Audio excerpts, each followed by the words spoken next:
नमस्कार दोस्तों, आप सभी का स्वागत है हमारे YouTube channel BCS basic physics में।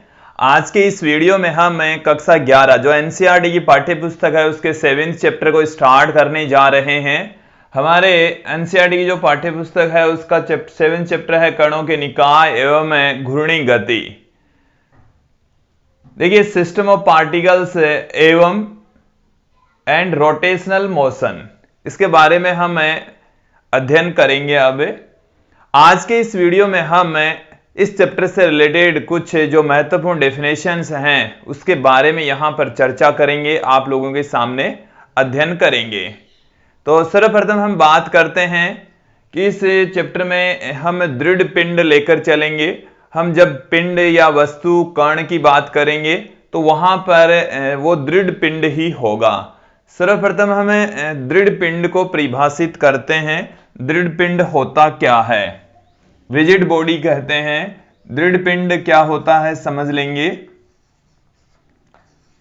दृढ़ पिंड तो एक ऐसा पिंड होगा जिस पर बाह्य बल लगाने से उनके कणों के मध्य की जो दूरी है उसमें कोई परिवर्तन नहीं आता है, तो उस पिंड को हम दृढ़ पिंड कहेंगे। एक बार फिर से सुन लीजिए, ऐसा पिंड जिस पर कोई बाह्य बल लगाने से उस पिंड के पार्टिकल्स के बीच की जो डिस्टेंस है उसमें कोई बदलाव नहीं आता हो, वो यदि अपरिवर्तित रहती है तो उस पिंड को दृढ़ पिंड या रिजिड बॉडी कहते हैं।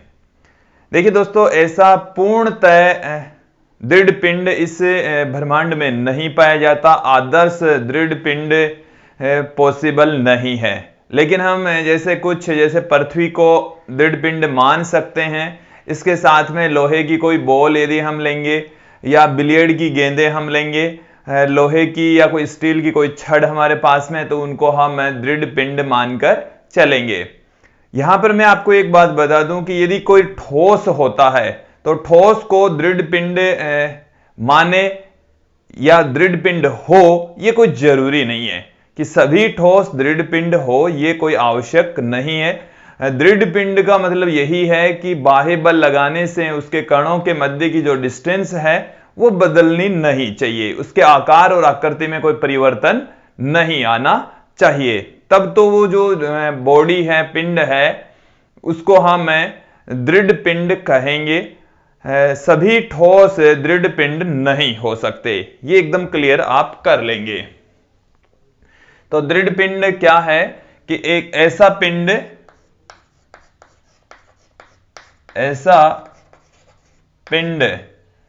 जिस पर बाह्य बल लगाने पर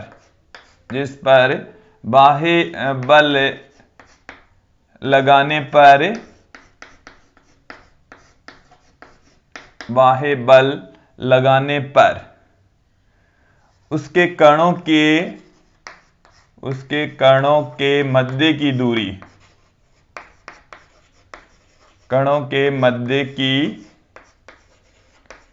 दूरी अपरिवर्तित रहे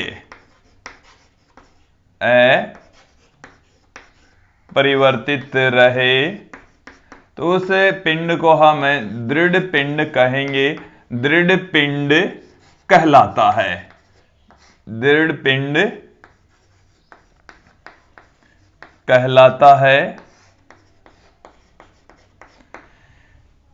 देखिए दोस्तों, जो दृढ़ पिंड है उसको हमने यहां पर परिभाषित किया है। कुछ एग्जाम्पल्स की यदि मैं यहां पर बात करूं तो जैसे हम पृथ्वी को दृढ़ पिंड मानकर चल सकते हैं। ये जो ब्रह्मांड है उसमें जो पृथ्वी है वो एक दृढ़ पिंड की तरह बिहेव करती है।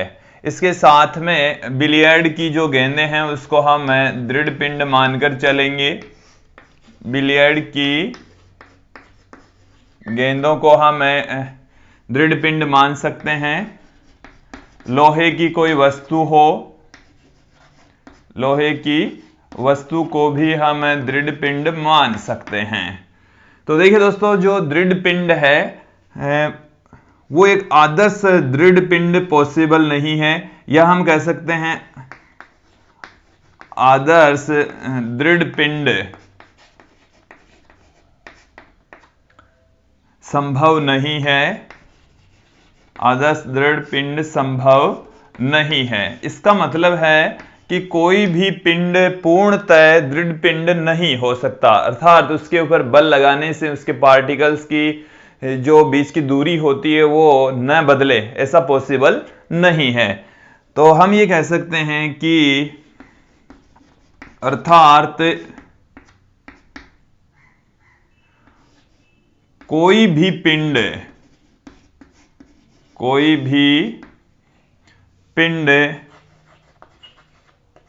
पूर्णतः दृढ़ पिंड नहीं हो सकता। कोई भी जो पिंड है वो दृढ़ पिंड नहीं हो सकता है, नहीं हो सकता है। आप यहां पर देखेंगे हमने ये एक डेफिनेशन यहां पर दी है दृढ़ पिंड की, फिर उसके बाद में हम परिभाषित करते हैं निकाय की। निकाय को हम यहां पर परिभाषित कर रहे हैं सिस्टम। निकाय किसे कहते हैं कि कणों का ऐसा समूह जिसके सभी कण आपस में अनोन्य क्रिया करते हैं।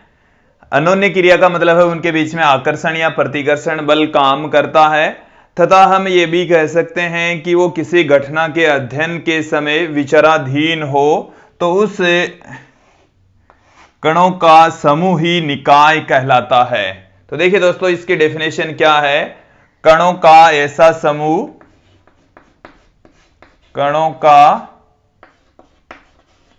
ऐसा समूह जिसके सभी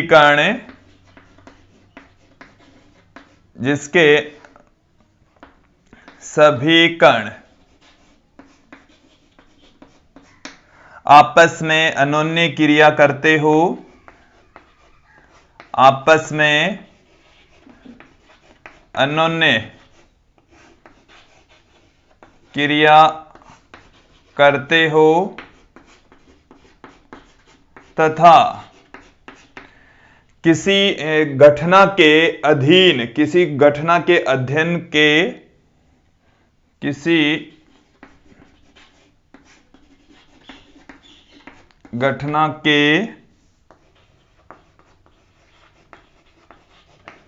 अध्ययन के लिए विचाराधीन हो, मतलब उन कणों के बारे में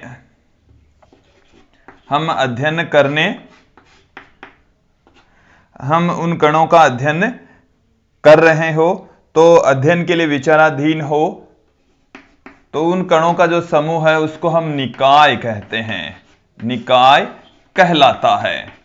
क्या कहलाएगा दोस्तों? निकाय कहलाता है।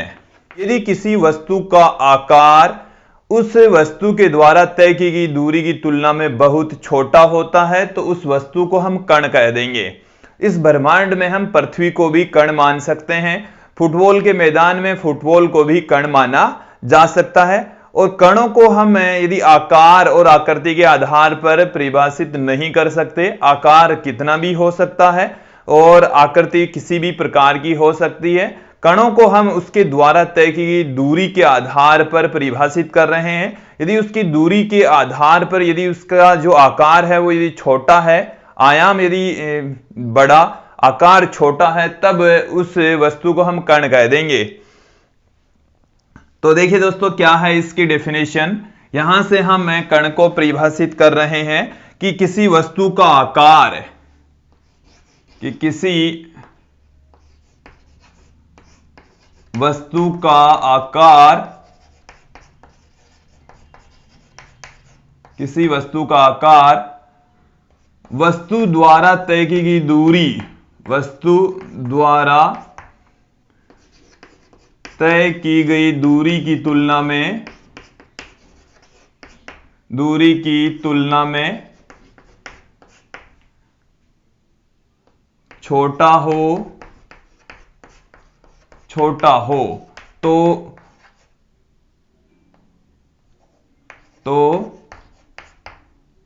उस वस्तु को कण कहा जाता है, कण कहा जाता है। उस वस्तु को हम कण कह सकते हैं। तो पार्टिकल का मतलब है कि उस वस्तु के द्वारा तय की गई दूरी की तुलना में यदि उसका आकार बहुत छोटा है तो उस वस्तु को हम कण कह सकते हैं। ब्रह्मांड में इस पृथ्वी को कण मान सकते हैं। ब्रह्मांड में पृथ्वी एक कण है, एक कण है। और उसी तरीके से फुटबॉल के मैदान में फुटबॉल के मैदान में जो फुटबॉल है उसको हम कण मान सकते हैं। मैदान में फुटबॉल को कण माना जा सकता है। फुटबॉल एक कण है, मान सकते हैं। तो ये थी कण की डेफिनेशन। हमने डेफिनेशन रिजिड बॉडी की देखी है, उसके बाद में हमने निकाय को परिभाषित किया है, उसके बाद में हमने यहां पर कण को परिभाषित किया है। अब हमें यदि निकाय के अंदर हम आंतरिक बल की बात करें तो आंतरिक बल क्या होता है कि यदि समस्त कण यदि एक दूसरे पर जो बल आरोपित करते हैं, कि निकाय के अंदर बहुत सारे कण होते हैं और समस्त बल एक दूसरे पर जो बल भी आरोपित करते हैं उस बल को हम आंतरिक बल कहते हैं। इंटरनल फोर्स क्या होता है? आंतरिक बल, सुन लीजिए कि किसी निकाय के सभी कण, किसी निकाय के सभी कण एक दूसरे पर जो बल आरोपित करते हैं, जो बल लगाते हैं, जो बल आरोपित करते हैं, आंतरिक बल कहलाता है, इंटरनल फोर्स कहलाता है। आंतरिक बल कहलाता है, उस बल को हम आंतरिक बल कहते हैं। फिर हम बात करेंगे बाह्य बल की। एक्सटर्नल फोर्स क्या होता है? देखिए दोस्तों, बाह्य बल क्या है कि आपके पास में कणों का एक समूह है और कणों के समूह पर यदि बाहर से कोई बल लगाएं जिसके कारण से कणों की स्थिति में, गति में परिवर्तन आ जाता है तो उस बल को हम बाह्य बल कहेंगे। तो कि किसी नियत आकार की हमारे पास में कोई वस्तु है, उस नियत आकार की वस्तु को गतिशील करने या गति को रोकने के लिए लगाया गया जो बल होता है उस बल को हम बाह्य बल कहते हैं। तो किसी नियत आकार की वस्तु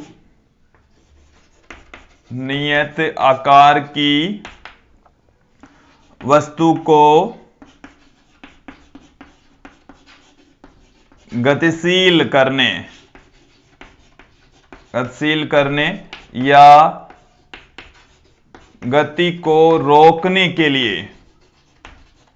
गति को रोकने के लिए लगाया गया बल बाह्य बल कहलाता है। लगाया गया बल बाह्य बल कहलाता है। बाह्य बल एक्सटर्नल फोर्स कहलाता है। इसके बाद में यहां पर हम गति को परिभाषित करेंगे। गति कितनी प्रकार की होती है? तो दृढ़ पिंडों की गति को हम दो तरीके से परिभाषित करेंगे और उनका हम यहां पर अध्ययन करेंगे। कहीं हो?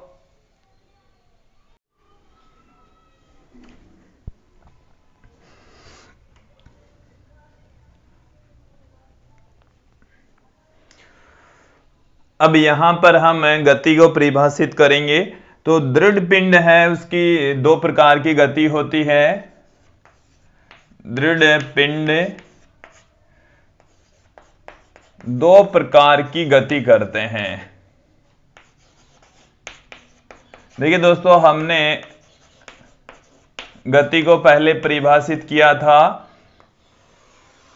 कि यदि स्थिति में यदि परिवर्तन होता है तो उसे हम गति कहेंगे।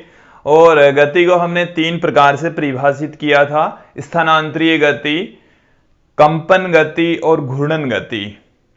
हम यहां पर दृढ़ पिंड की गति की बात करेंगे। तो दृढ़ पिंड मुख्य रूप से दो प्रकार की गति ही करेगा: स्थानांतरीय गति और घूर्णन गति। तो स्थानांतरीय गति तो हम किसे कहेंगे? यदि दृढ़ पिंड के सभी पार्टिकल समान विस्थापन तय करते हैं तो उन पिंडों की जो गति है उसको हम स्थानांतरीय गति कहेंगे। और घूर्णन गति किसे कहा जाता है कि यदि कोई पिंड किसी निश्चित अक्ष के सापेक्ष वृत्ताकार पथ पर घूम रहा है, उस पिंड के सभी पार्टिकल्स वृत्ताकार पथ पर यदि घूम रहे हैं तो उस गति को हम घूर्णन गति कहते हैं। तो यहां पर हम दृढ़ पिंड दो प्रकार की गति करते हैं।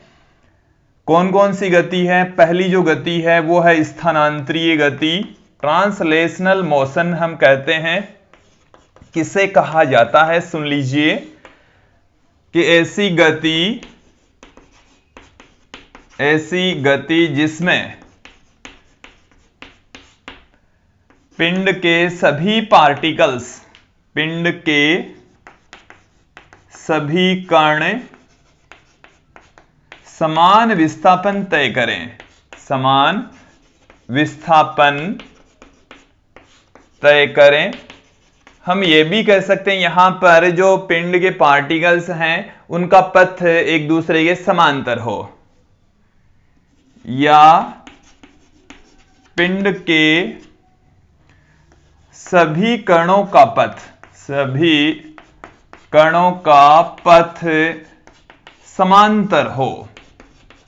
समांतर हो, तो उस गति को हम स्थानांतरीय गति कहते हैं, स्थानांतरीय गति कहलाती है।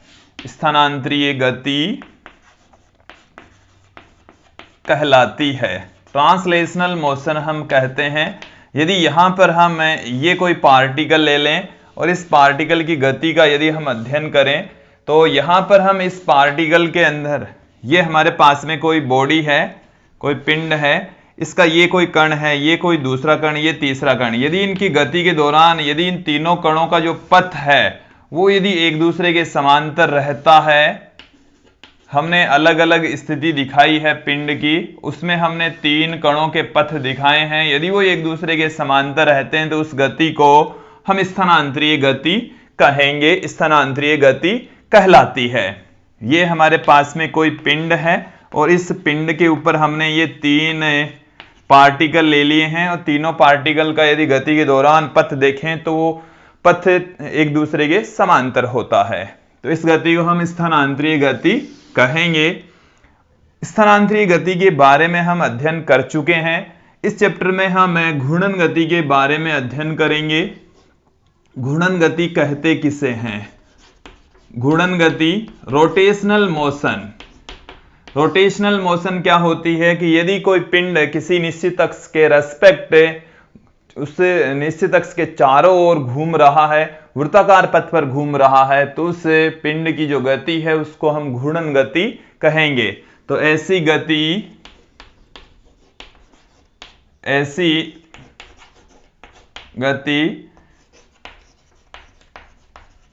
जिसमें कोई पिंड एक निश्चित अक्ष के सापेक्ष, एक निश्चित अक्ष के सापेक्ष चारों ओर वृत्ताकार पथ पर घूमता है, तो उसे घूर्णन गति कहते हैं, तो उसे घूर्णन गति कहते हैं। यहां पर आप देखेंगे कि जैसे ये हमारे पास में कोई पार्टिकल है और ये इस अक्ष के रेस्पेक्ट यदि घूमता है तो इसे हम घूर्णन अक्ष कहेंगे। और यहां से इस पार्टिकल जो बॉडी है उसके अंदर हमने कुछ पार्टिकल्स दिखाए हैं। ये जो पार्टिकल है इस घूर्णन अक्ष से वृत्ताकार पथ पर इस तरीके से चक्कर लगाएंगे।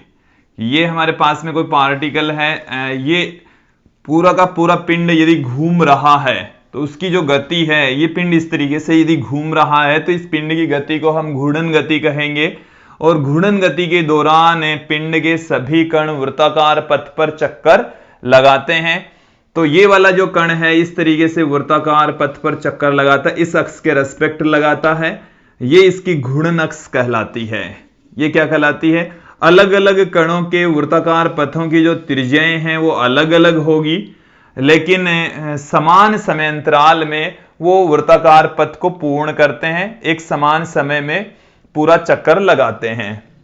तो ये थी घूर्णन गति। घूर्णन गति से संबंधित कुछ महत्वपूर्ण बातें आप समझ लेंगे कि घूर्णन गति के अंदर जो घूर्णन अक्ष है वो पिंड के अंदर से भी जा सकती है, पिंड के बाहर से भी जा सकती है। जैसे हमारे पास में ये कोई पिंड है और ये पूरा का पूरा पिंड इस अक्ष के रेस्पेक्ट चक्कर लगा रहा है, तो इसकी घूर्णन अक्ष ये भी हो सकती है।